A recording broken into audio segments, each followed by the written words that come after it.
Hello everybody, this is Tip Top MTG here today with another Magic the Gathering Arena video. In today's video, I'm going to be playing some Historic with a really awesome deck. It is very janky, but it is a lot of fun. So it focuses around Jodah, Archmage Eternal. Jodah is a 4-cost legendary creature that lets you pay Wooburg instead of the mana cost for your spells. So my game plan's pretty simple. Play Jodah, make sure that I have access to 1 mana of every color, and then cast the biggest things in the game.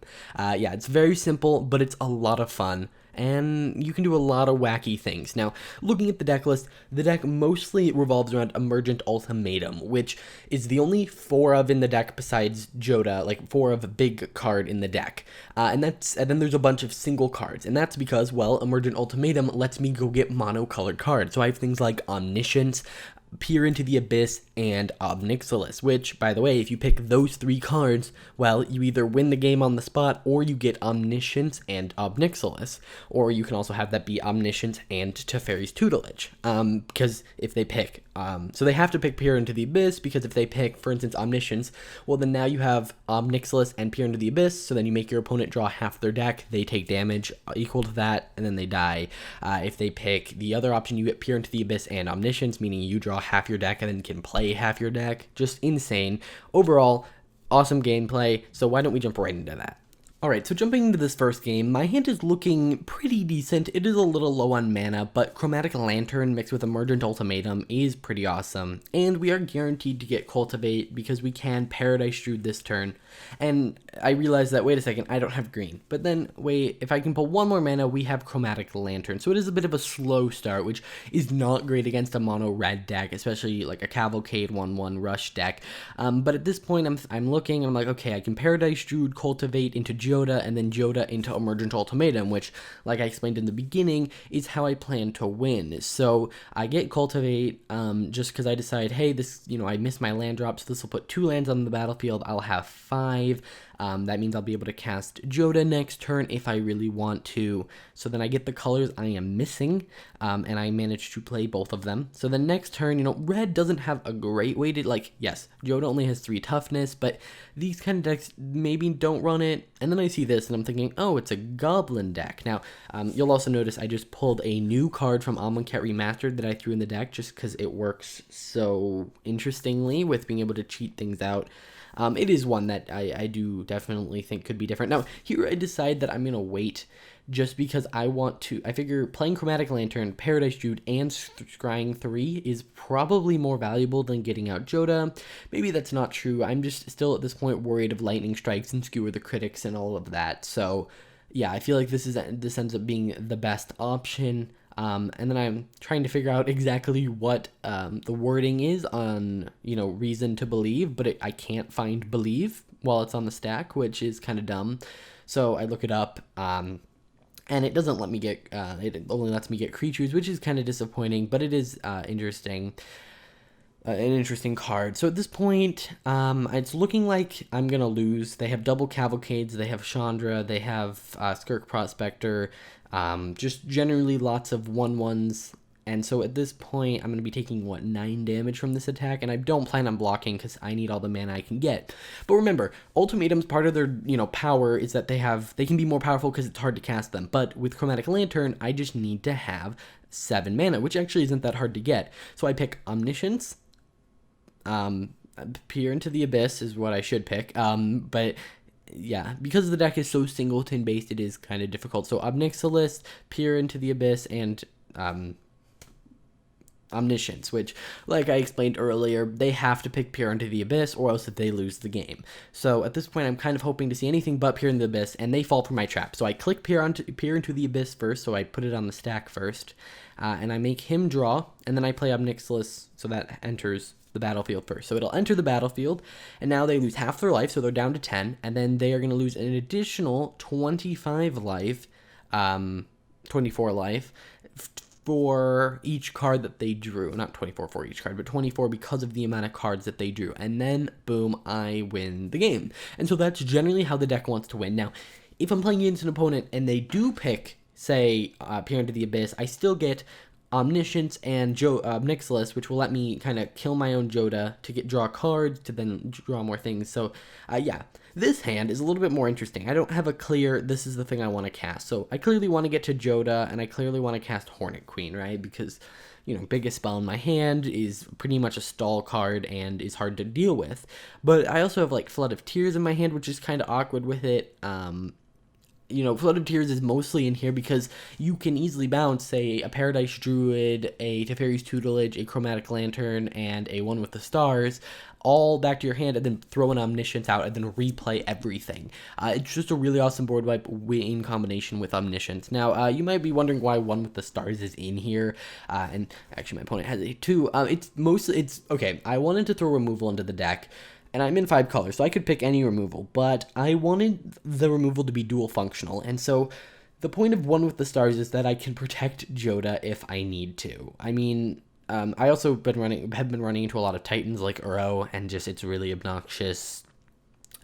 It's fun to be able to just say, nope, Uro, sit in the corner, but also I can protect my Jodah. For instance, if I'm playing against a mono-red deck, and I have 8 mana, which isn't enough to both activate Jodah and protect him, and cast the spell, I can just cast Jodah and One with the Stars. Now, One with the Stars is my Jodah, which, yes, I get it. You probably want your Narset to survive, and that actually would be devastating to me, except I just pulled Emergent Ultimatum. Now, here we have a little bit of a misplay on my part. I'm not accounting for Narset here, which I really should be, because if they do happen to let me take Peer into the Abyss, I should be picking Teferi's Tutelage, not Omnixilus. But I've been choosing Omnixilus recently just because it's a higher chance they get milled.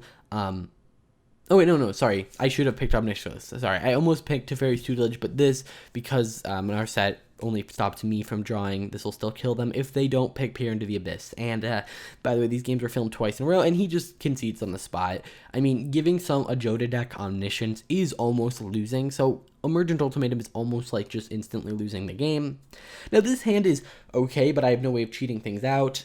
This hand is very meh, but I do have Reason, and I also have Cultivate, which gives me hope, and obviously Omniscience is one of the most fun cards in my deck. Unfortunately, I don't have the mana to cast anything in my hand at the moment, so all I need is 1 mana, and at this point I don't have it. Chromatic Lantern is also really awesome. As you've seen in this deck, it helps you cast ultimatums. Honestly, by the way, if you're building this deck for yourself, put in any ultimatum. They're all very good. So I decided to throw out Chromatic Lantern because then that also lets me play Reason. You know, I can stack things 3 layers or 3 cards down if I need to, but the only creature I could really cheat out here is Paradise Druid, and I'm planning on cultivating, and I decided that I want to make sure that I'm hitting my land drops, because that is very, very important in this deck, to make sure that you have the lands.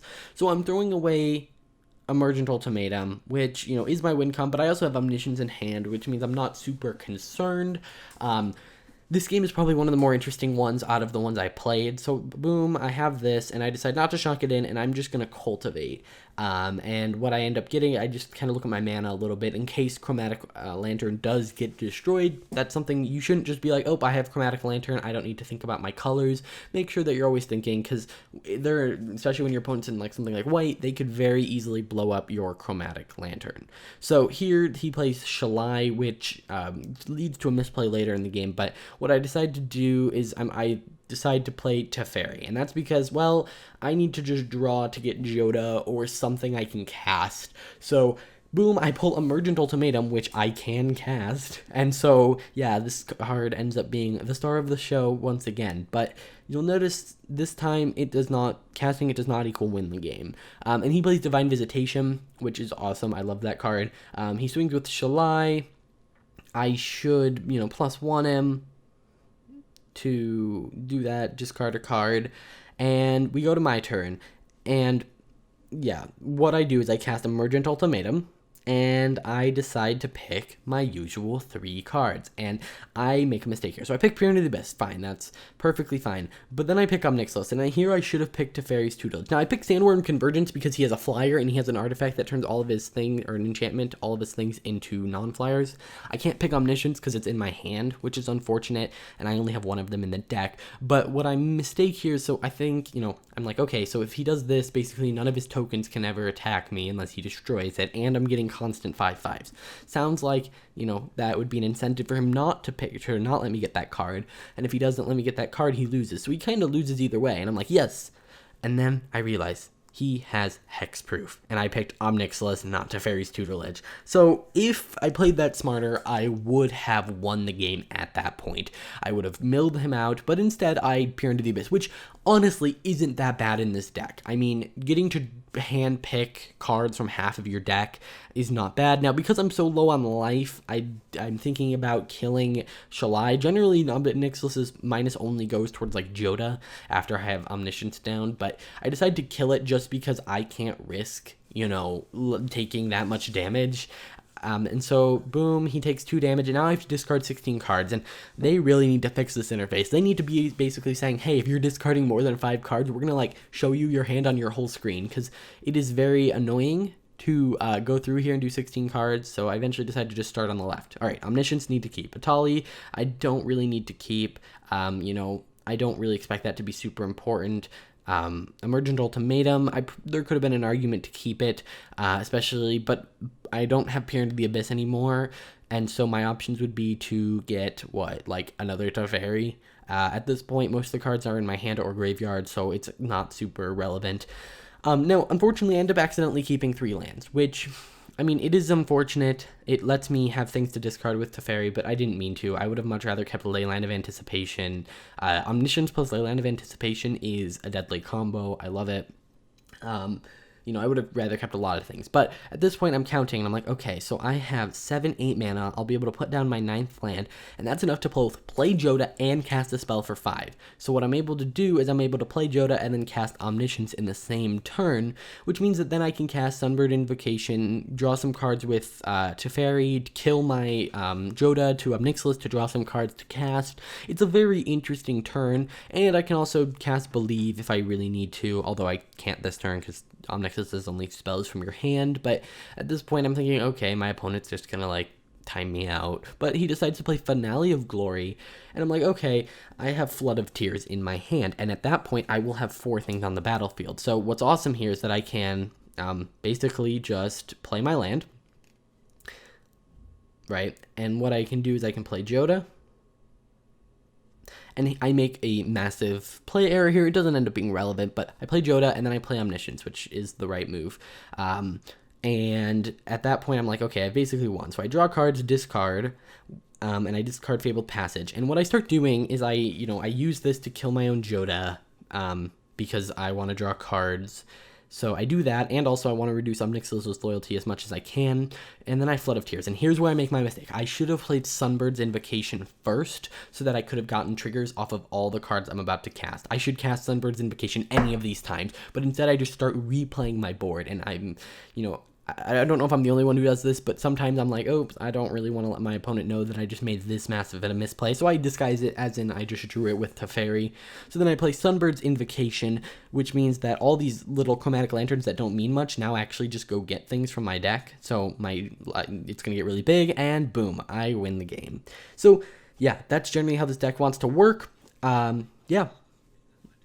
Now, that was the end of the gameplay, but I still have a few things I want to talk about, and that's building the deck. Now, if you want to build it, it is very easy to do so. You just need 4 Jodahs and probably some Chromatic Lanterns, but there are a number of cards that can go in here. Some cards that should go in here that I don't have. Things like Chromatic Orrery, which essentially just, it's a free Jodah activation, and then it doubles your Jodah activations the next turn, because it taps for 5 colorless mana, but it lets you pay mana as if it was mana of any color. But I don't have that card, and that's what's so great about Jodah, is you just kind of take your biggest cards and you throw them in the deck. I mean, even in that gameplay, I didn't play perfectly. It was just a lot of fun. So if you look at my deck and you're like, oh, I don't have the Emergent Ultimatums, fine, then just pick your next biggest thing. I mean, things like Chromatic Orrery and Zakama are both really awesome cards, and I would include them if I had them, but I don't. And that's what I love about this deck so much, is that almost anyone can build it if you have the Jodahs.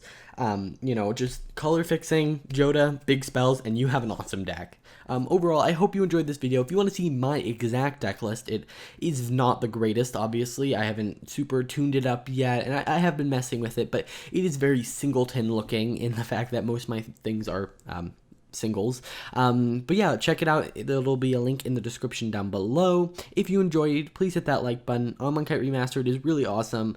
I believe in the footage you see 2 cards, which is Reason to Believe and Hornet Queen from Amonkhet Remastered, and those were both really awesome to play with. So yeah, if you enjoyed, hit that like button, subscribe, and I'll see you in the next one. Bye.